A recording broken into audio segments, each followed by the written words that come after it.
안녕하세요. 해림서원에 오신 것을 환영합니다. 2022년 새해 첫 책을 가지고 여러분을 만나게 되어서 참 기쁘고 반갑습니다. 이 시간 함께 나누고 싶은 책은 광야를 읽다라고 하는 책입니다. 저자인 이진희 목사님은 광야 전문가로 많이 알려지신 목사님이신데요. 한국에서 감리교신학대학교 또 한신대에서 공부하셨고 미국에서는 오랄 로버츠 대학교에서 공부하시고 지금은 미국에 있는 웨이코 연합감리교회에서 목회하시는 현장 목회자이십니다. 그런데 이진희 목사님은 미국뿐만 아니라 여러 나라의 광야를 직접 방문하면서 실감나는 광야를 체험해 보셨고 성경 속에 나오는 광야 이야기들을 아주 재미있게 또 감동적으로 은혜롭게 풀어내고 계십니다. 그래서 이진희 목사님은 광야 3부작 이렇게 책을 쓰셨습니다. 오늘 나누게 되는 광야를 읽다, 또 광야를 살다, 가나안에 거하다. 이 세 가지 책이 광야에 관한 성경 이야기를 담고 있는데요. 참 유익하고 저에게는 은혜로운 책들이었습니다. 특히 광야를 읽다라고 하는 이 책은 실감나는 성경 속 광야 이야기라고 하는 부제를 가지고 있는데요. 14가지 키워드를 통해서 광야를 설명하고 또 광야의 의미를 우리에게 잘 보여주고 있습니다. 저자이신 이진희 목사님은 서문에서 이 책의 의도를 이렇게 말씀합니다. 광야는 하나님의 은혜로만 살아갈 수 있는 곳이다. 하나님의 은혜가 아니고는 하루도 견딜 수 없는 곳이 광야이다. 이스라엘 백성이 광야를 지날 때 하나님께서는 하늘로부터 이슬과 만나를 내려주셨다. 생수를 공급해 주셨다. 구름기둥과 불기둥으로 인도해 주셨다. 이 모든 게 하나님의 은혜이다. 하나님이 주셔야 받을 수 있는 것들이다. 은혜는 위로부터 하나님이 주시는 것이고 복은 이 세상에서 내가 노력해서 얻을 수 있는 것들이다. 우리는 복을 받지 못해도 살아갈 수 있지만 하나님의 은혜 없이는 살아갈 수 없다. 복은 불편함과 관련된 문제이다. 그러나 은혜는 생존과 관련된 문제이다. 복을 받지 못하면 좀 불편할 수는 있지만 하나님의 은혜 없이는 살아갈 수 없기 때문이다. 광야를 지날 때는 복을 구하지 말고 은혜를 구하라. 광야는 하나님의 은혜로만 살아남을 수 있는 곳이다.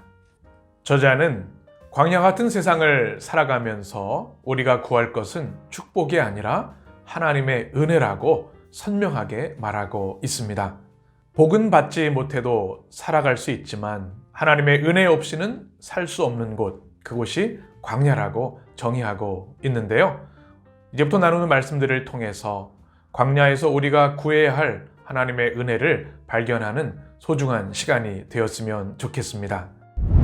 저자가 전해주는 광야의 첫 번째 키워드는 암갈색입니다. 광야의 색깔에 관한 이야기이지요.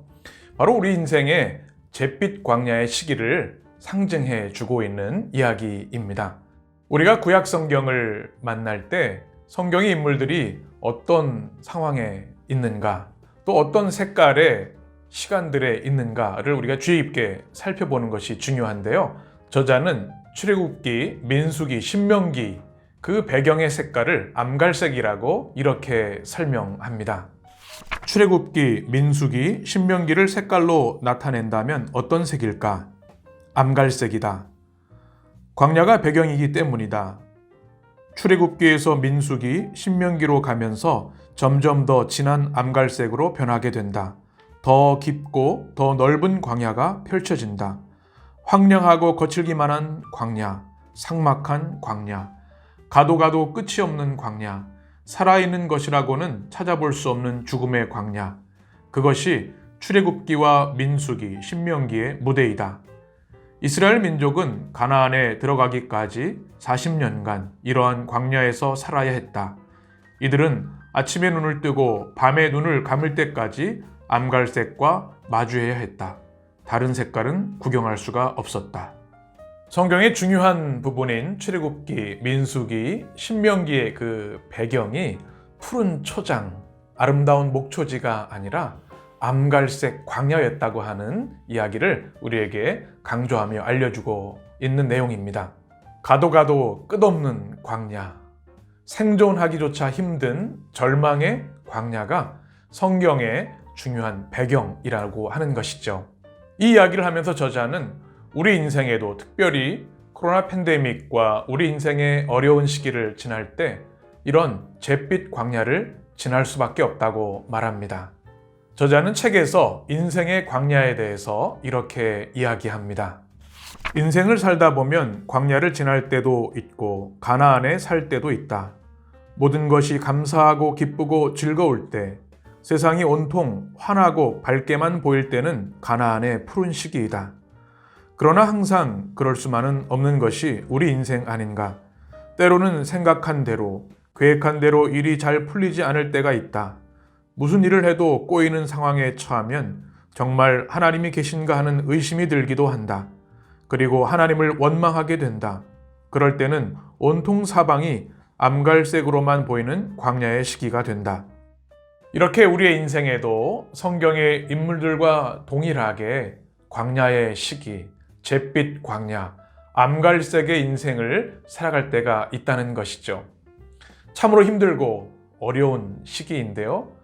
중요한 것은 바로 그 배경을 통해서, 그 암울한 상황을 통해서 하나님은 역사하시고 위대한 구원의 일을 이루신다는 것이죠. 그래서 우리가 광야를 만날 때 절망할 것이 아니라 이 광야에서 이루실 하나님의 위대한 역사, 하나님이 이루실 언약의 성취를 반드시 바라보고 그 언약을, 그 약속을 든든히 붙잡아야 하는 것이죠. 성경에는 광야가 참 많이 나오는데요. 저자는 큰 광야, 작은 광야들을 통해서 어떤 구체적인 하나님의 역사와 구원의 열매들이 맺혔는지를 이렇게 말합니다. 이스라엘 백성들이 광야를 지날 때는 큰 광야와 작은 광야를 다양하게 지났다. 예를 들어 시내 광야는 큰 광야이고 큰 광야 속에는 작은 광야들이 있다. 이스라엘 백성들이 수르 광야를 지날 때는 물이 떨어졌다. 마라에서 물을 발견하여 들이켰지만 마실 수 없는 쓴물이었다.